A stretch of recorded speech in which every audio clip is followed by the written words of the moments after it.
Donc, on est toujours dans le chapitre 8. Quelles options stratégiques pour les entreprises, spécialisation ou diversification? Et dans le grand 1, où on voit les définitions de ces deux stratégies, la spécialisation et la diversification. Dans une première capsule vidéo, on a traité de Ryanair, page 88, avec qui a, lui, une stratégie de spécialisation. On va maintenant travailler sur la stratégie de diversification en prenant, ce sera le grand B, la deuxième partie, en prenant comme exemple ce coup-ci EasyJet, ou plutôt Easy Group. Donc page 89 de votre manuel.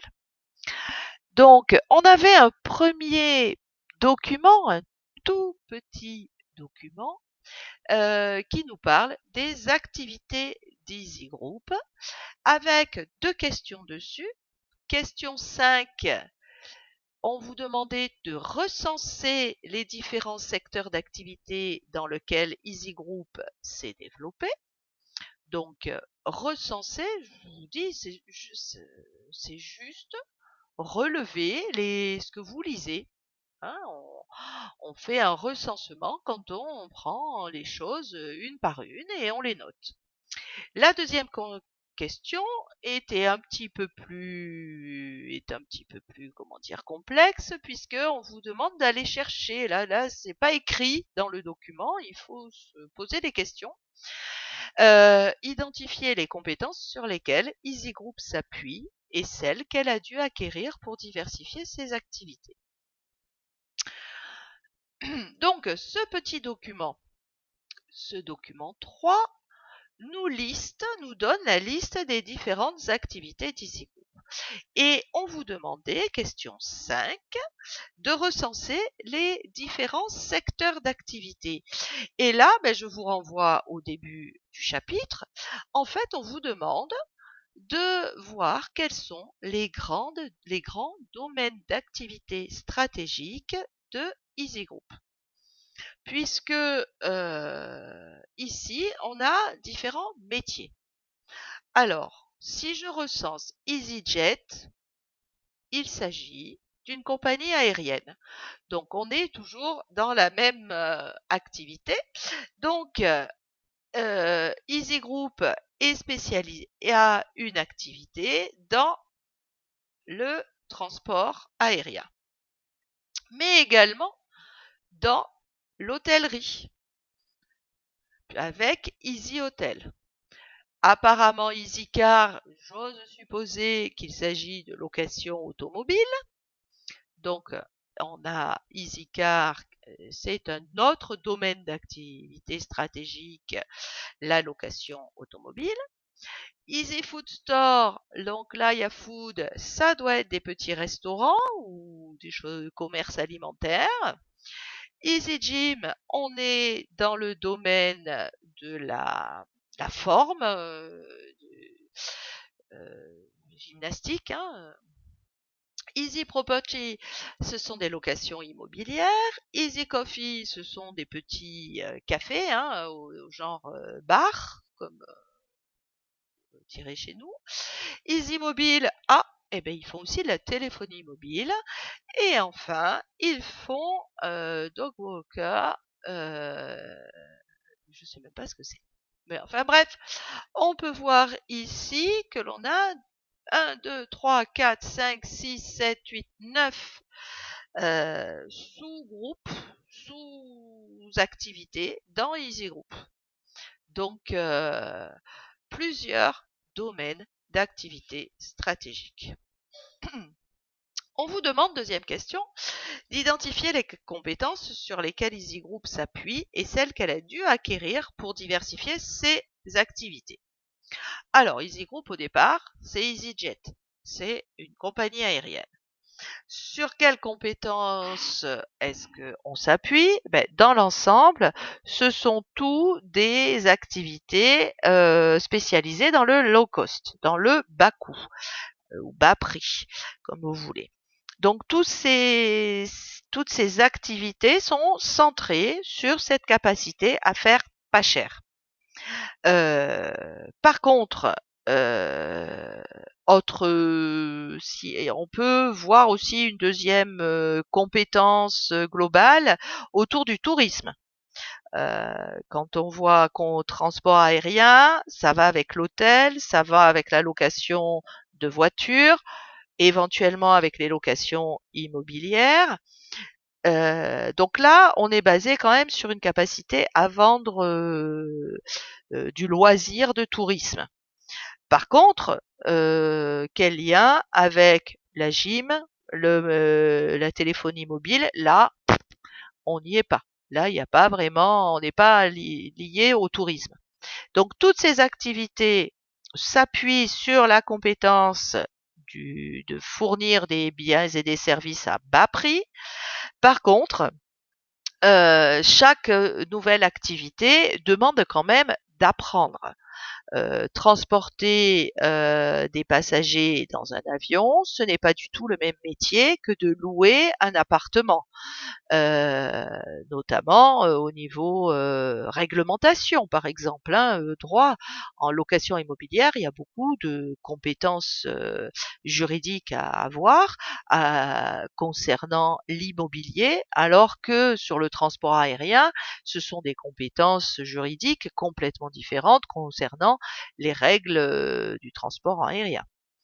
Donc, chaque activité a demandé chaque fois de nouvelles compétences parce que c'était des nouveaux métiers. Donc, on peut répondre donc, je viens de d'y répondre, mais on va voir la version corrigée qui est pas bonne, mais bon, je vais vous la dire en même temps, même si on la voit pas. Donc, les différents secteurs d'activité ou encore, là j'aimerais bien que vous rajoutiez, ou DAS, domaine d'activité stratégique, dans lequel Easy Group s'est développé. Donc, bien sûr, dans le secteur du transport et principalement du transport aérien, mais aussi la location automobile, de l'hôtellerie, de la restauration, le commerce alimentaire, la location de biens immobiliers, la téléphonie mobile, etc., etc. Hein, l'intérêt, c'est surtout de voir qu'il y en a beaucoup. Question suivante. Identifier les compétences sur lesquelles Easy Group s'appuie et celles qu'elle a dû acquérir pour diversifier ses activités. Dans un premier temps, elle s'appuie sur sa capacité à proposer des produits et des services à bas prix. Elle est spécialisée dans le bas prix, mais elle doit aussi acquérir de nouvelles compétences parce que quand on loue une chambre d'hôtel, ben, il n'y a pas les mêmes choses à savoir, il n'y a pas les mêmes compétences à avoir que quand on vend des paquets de chips dans une supérette. Donc, deux choses complètement différentes. Donc, en même temps, quand même, on est centré sur quelque chose qui est la vente à bas prix, mais de nouveaux métiers de manière un peu systématique. Donc, le document 4, alors le document 4, moi il me plaît pas trop, comme souvent dans votre livre, parce que ce sont pas des termes qui sont habituels dans la plupart des manuels. On vous parle pas de diversification de ce genre-là. Mais les définitions sont justes. Alors, d'après vous, quand on revient sur ce qu'on a vu dans ce document 3, la diversification, c'est quoi? Ben, on a vu que la spécialisation, c'était n'avoir qu'un seul domaine d'activité stratégique. Là, je vous dis, Easy Group, lui, est diversifié parce qu'il a plusieurs domaines d'activité stratégique, tout simplement. Donc, par contre, il y a plusieurs façons de se diversifier. Et là, je reviens sur ce fameux document 4 qui me plaît pas trop. Les deux premières, moi, je les appelle des diversifications concentriques ou encore concentriques ou ou centré. Voilà, j'avais oublié le mot. J'aime bien l'idée de concentrique, un peu comme une cible de tir à l'arc. Hein, au centre, on a notre métier de départ, qui est ici pour Easy Group, le transport aérien à bas prix. Donc ce premier métier est au départ et il va développer d'autres activités autour en se concentrant sur le bas coût, sur le bas prix, sur le low cost. Donc, dans ce cas-là, on appellera ça une diversification concentrique. C'est ce qu'il a fait au départ. EasyJet a commencé par Easy Hotel, puis Easy Car, parce que ça, c'était pas très éloigné. Ça restait dans le domaine du tourisme. Après, il a commencé à faire une diversification plus conglomérale. Alors, votre livre écrit congloméré. Alors, si vous écrivez congloméral dans Word, il vous le dit que c'est faux. Moi, j'ai toujours appelé ça congloméral et j'ai toujours trouvé ça dans les manuels. Mais bon, d'habitude, l'orthographe s'étend au lieu de se réduire. Mais là, apparemment, donc pour moi, la diversification conglomérale, celle qui vous est dite ici conglomérée, c'est en fait de se lancer dans des nouvelles activités qui n'ont aucun lien avec la première activité. Donc par exemple, quand Easy Group se lance dans des salles de gym, ça n'a absolument rien à voir avec le transport aérien. Donc là, ou encore la téléphonie mobile. Téléphonie mobile, transport aérien, c'est pas du tout le même métier, il n'y a rien à voir. Donc on est dans une diversification conglomérale. Après, dans les deux diversifications dites concentriques, on peut décider de faire une diversification dite horizontale. Et là, ça veut dire qu'on est sur une même technologie ou encore sur une même façon de vendre, sur les mêmes moyens de production. On reste toujours sur les mêmes compétences. Hein. Alors que quand je choisis la diversification verticale, je choisis de contrôler la filière. Soit je rachète mes fournisseurs, soit je rachète la distribution. C'est ce que fait Intermarché, par exemple.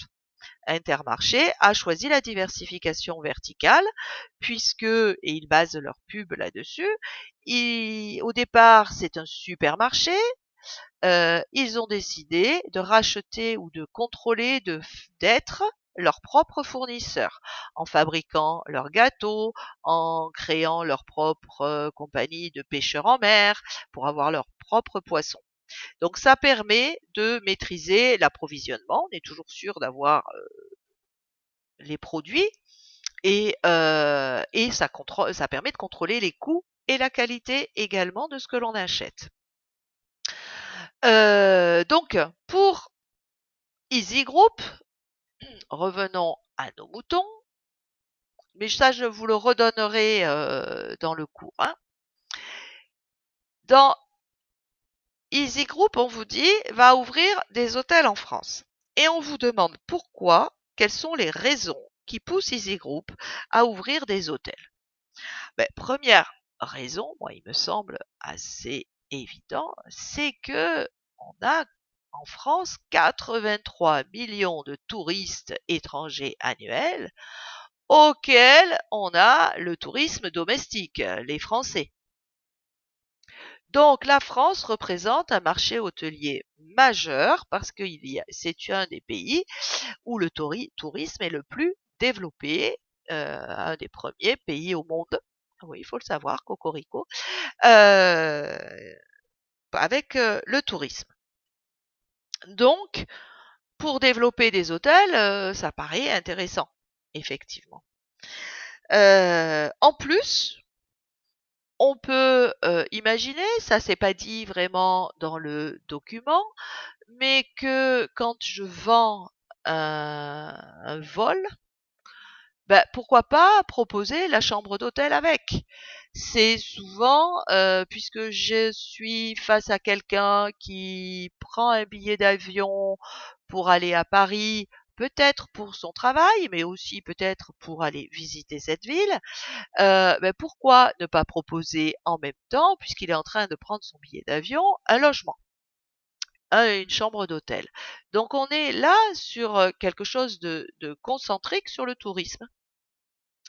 Donc ça peut être intéressant.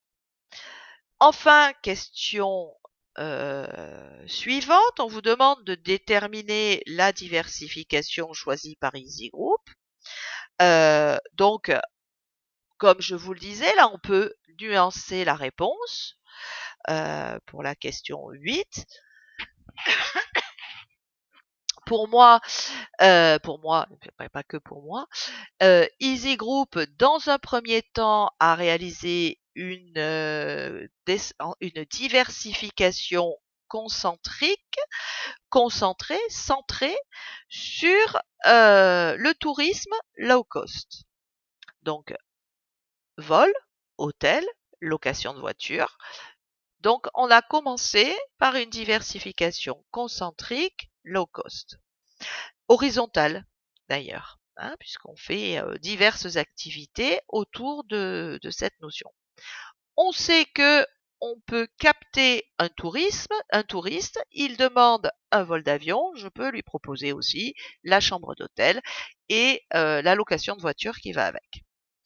Mais par la suite, si on élargit et qu'on revient au document 3, on voit bien que il n'est pas resté là et la diversification est devenue conglomérale, puisque après des activités centrées sur le tourisme, il a commencé à faire des magasins d'alimentation, des cafés, des petits restaurants, on va dire, mais il a aussi fait de la vente de forfaits mobiles. Donc tout ça n'a rien à voir les uns avec les autres, à part le côté low cost, mais ça, ce sont quand même des métiers complètement différents. Donc on est sur une stratégie de diversification conglomérale. Voilà pour ce grand 1. Donc voilà les deux définitions. On a vu les deux définitions. On va ensuite, dans un grand 1, travailler principalement sur les avantages et les risques d'une stratégie de spécialisation.